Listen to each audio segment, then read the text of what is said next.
Oke, assalamualaikum warahmatullahi wabarakatuh. Salam sejahtera ya, dan tentunya salam sukses buat teman-teman Bang Muslim semuanya dimanapun kalian berada.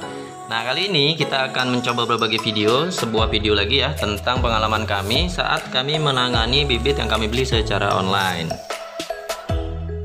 Nah, bagaimana kisahnya? Kita ikuti saja ceritanya di video ini hingga akhirnya nanti, agar teman-teman nantinya tidak terjadi gagal paham atau salah pengertian tentang apa yang kami sampaikan ini.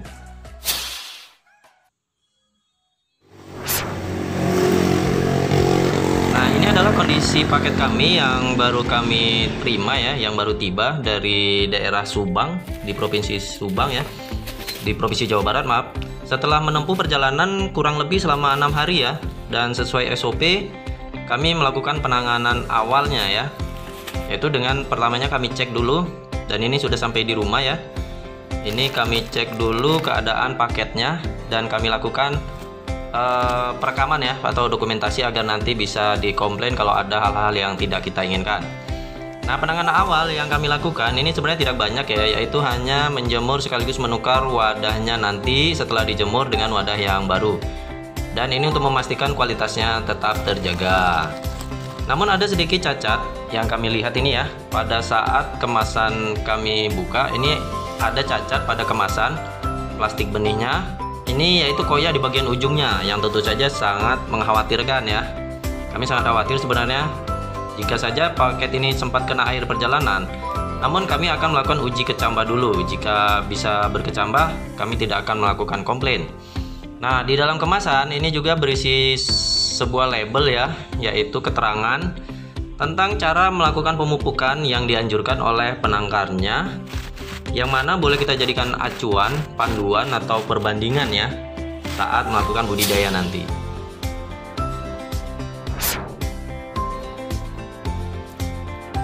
Oke, ini kami lanjutkan proses selanjutnya, yaitu sesuai SOP kami lakukan uji daya kecambah dulu dengan cara merendam sedikit saja ya benihnya ini selama 24 jam, kira-kira segenggam tangan, dan kemudian melakukan proses pemeraman yang dilakukan selama 24 jam kemudiannya lagi.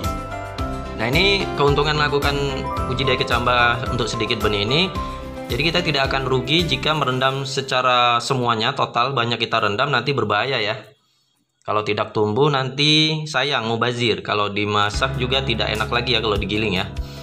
Dan kemudian setelah diperam selama 24 jam kemudian di tempat yang gelap, kecambah benih pun mulai terlihat tumbuh dengan baik, dan dengan demikian kami pun merasa tidak perlu melakukan komplain ke penjualnya.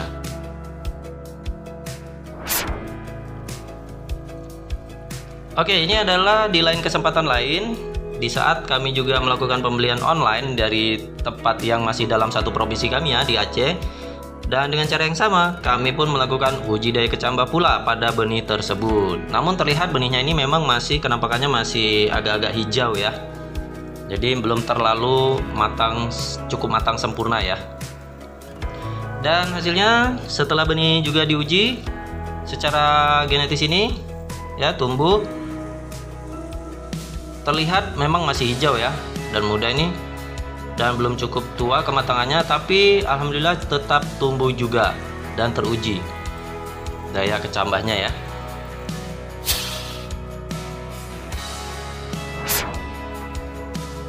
Nah, setelah yakin bahwa benih-benih yang dibeli secara online ini berkualitas dengan baik, maka tahap selanjutnya adalah proses perendaman ya, merendamnya dengan air dan memeramnya dalam jumlah yang dibutuhkan ya, dalam jumlah yang banyak ya yang dibutuhkan. Misalnya dibutuhkan satu karung besar 50 kilo ya, kita rendam 50 kilo.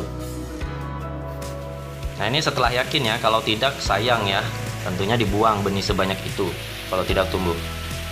Nah, standar pemeraman ini dilakukan selama 24 jam ya, seperti biasanya. Mungkin teman-teman juga sudah tahu, minimal dilakukan selama 24 jam minimal. Dan benih diwadahi dalam karung goni agar tidak terendam air atau tuntas ya, ini pemeraman, dan dibolak-balik posisinya agar tidak tumbuh ke arah satu tempat saja. Dan setelah 24 sampai 40 jam pemeraman, jika benih normal, benih akan berkecambah dan benihnya ini pasti akan tumbuh kecambah ya. Dan tentunya nantinya ini akan siap untuk disebar ke lahan persemaian kita yang sudah kita siapkan sebelumnya ya.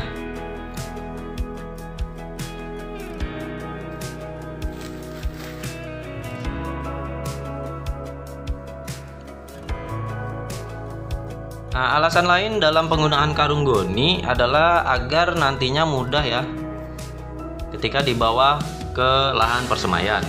Di samping itu, karung goni juga tentunya mudah didapat dan pula harganya mahal ya, murah ya. Murah sekali, kalau mau beli itu sekitar 1.000 sampai 2.000 rupiah.